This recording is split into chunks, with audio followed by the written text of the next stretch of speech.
You try everything. Timeouts, taking away screen time, extra chores, but nothing seems to stick. You ask your child to put away their toys. They ignore you. You ask again, firmer this time. They roll their eyes. Frustration boils over. That's it! No screen time for a week. You expect them to learn their lesson, but the next day, same defiance, same battle. If punishments actually worked, you would not have to keep using them. But here's the hard truth. Punishments don't teach better behavior, they just teach kids to avoid getting caught. An 8-year-old client of mine just could not stop jumping on the sofa at his grandma's place. The poor grandma, in her exasperation, threatened to cane him to stop his behavior. The boy eventually found ways to continue jumping in his grandmother's absence. Each time she needs a toilet, he jumps. Whenever she needs to be in the kitchen to take something, he jumps. So, why does this keep happening? And what actually works instead? Let's break it down. Hi, I'm Madam Han, and I help busy parents navigate real-life parenting struggles with science-backed strategies that actually work. In today's video, we'll cover the psychology behind why punishments backfire. We're also going to talk about 3 proven strategies to actually improve behavior.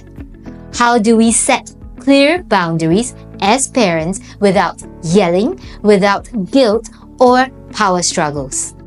By the end of this video, you'll feel more in control, less frustrated, and better equipped to handle discipline in a way that actually changes behavior.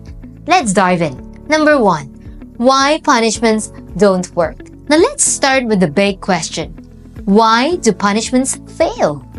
When we punish our kids, whether it's timeouts or taking away privileges or even grounding them, their brain doesn't process it as a learning experience. Instead, they go into survival mode. When kids feel threatened, shamed, or powerless, the amygdala, the brain's fear center, takes over, releasing stress hormones like cortisol and adrenaline. Dr. Daniel Siegel, author of The Whole Brain Child, calls this flipping the lid, when a child's logical brain completely shuts down. Now, what does this mean? Kids are not thinking about what they did wrong. They're just thinking about how mean or unreasonable you are. The result? In the moment, they may actually obey you, but they don't actually learn self-control. It creates resentment, sneakiness, and even more defiance. What to do instead, you may ask? We should use consequences that teach, not punish. And we'll cover this in just a bit. Number 2, connection before correction. Now, why kids need to feel safe before they can learn? Think about this. Imagine you're having a stressful day at work. Your boss calls you into their office, glares at you, and says, "You really messed up that report. If this happens again, you're losing a week's pay." How would you feel? Defensive? Angry? Ashamed?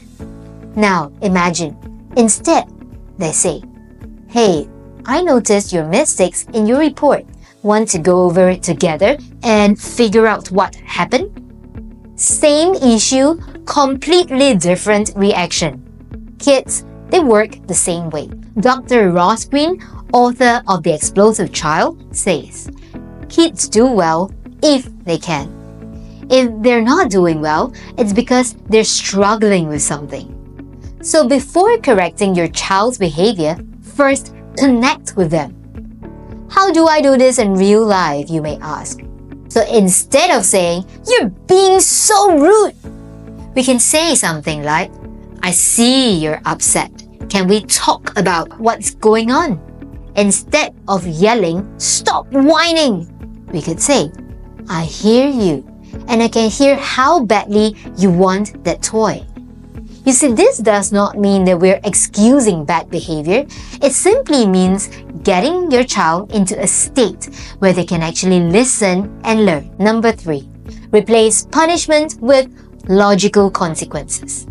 How do we use discipline that actually works? Most punishments do not teach kids what to do.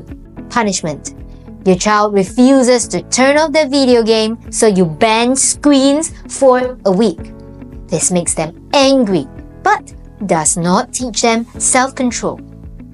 Logical consequence. Since you did not turn the screen off when I asked you, you will need to take a break tomorrow. Let's try again the next day. You see, this second way of speaking may seem insignificant in similarity with the first, but it communicates some really important messages. Number 1, it's okay to make mistakes, we just have to try again. Message number 2 that we're sending is that actions have consequences. If we choose to act a certain way, we just have to face the consequence that comes with it. Why does this work better? Because 1, it's directly related to the behavior. 2, it teaches responsibility instead of just creating resentment.